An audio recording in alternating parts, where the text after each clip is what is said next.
या ठिकाणी जी हत्या झालेली आहे हत्येप्रकरणी आज मोर्चाचं आयोजन करण्यात आलं होतं, काय मागणी? त्याला त्या दोघांना फाशी शिक्षा झाली पाहिजे. आमची संघटनेची सर्वांची तयारी आहे आणि त्याला बाहेर सुटायला नको पाहिजे तो कधी.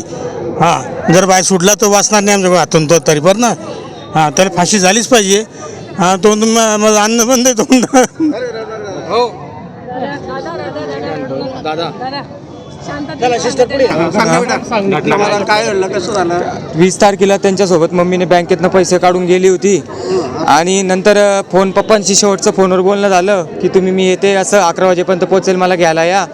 आणि नंतर शेवटचा फोन होता, नंतर पप्पांशी स्विच ऑफ होऊन गेला मोबाईल. तर मम्मी काही आलीच नाही. 22 तारखेला मी तालुका पोलीस स्टेशन जळगावला इथं कंप्लेंट टाकली.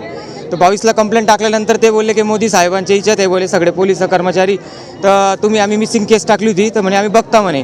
तर मग ते काही रिॲक्शन झाले नाही, ॲक्शन काही लवकर घेतली गेली नाही. त्याच्यानंतर 29 तारखेला SP साहेबांशी जेव्हा बोलणं झालं त्याच्यानंतर हे सगळे मार्ग मोकळे झाले, तिथून ते सूत्र सगळे झाले. त्यांना जे आरोपीजननी जे केलेलं आहे ते कर्मचारी ते पण आरोग्य विभागाचे असून त्यांनी असं केलेलं आहे. तर त्यांना मी तर म्हणतो सपशेल फाशीच व्हायला पाहिजे. त्यांना साहेबांनी त्याला सोडायलाच नको पाहिजे.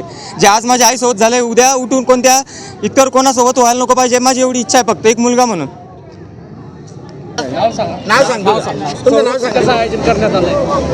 आम्ही महिला आमच्या कार्यक्षेत्राच्या ठिकाणी काम करत असतो. त्या ठिकाणी आम्हाला संरक्षण हवं, कारण ह्या घटनेची पुनरावृत्ती झालेली आहे.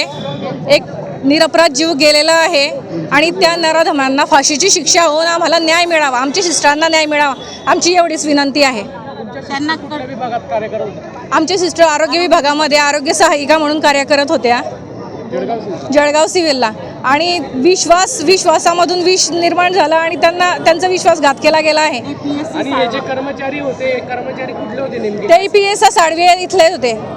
PSC साडवा येथील कर्मचारी होते.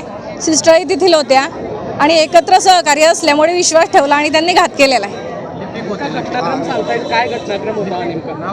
घटनाक्रम म्हणजे त्या गस सोसायटीच्या मीटिंगला आल्या, त्यानंतर त्यांनी या लोकांनी त्यांना आमिष दाखवलं आणि ते पैसे काढले आणि त्यांची गळा दाबून त्याची निर्घृण हत्या केलेली आहे. आता काय मागणी राहील आपली? आमची मागणी एकच आहे, त्या नराधमांना फाशी व्हावी आणि आम्हा सर्व सिस्टरांना आमच्या कार्यक्षेत्राच्या ठिकाणी संरक्षण मिळावं, CCTV मिळावी.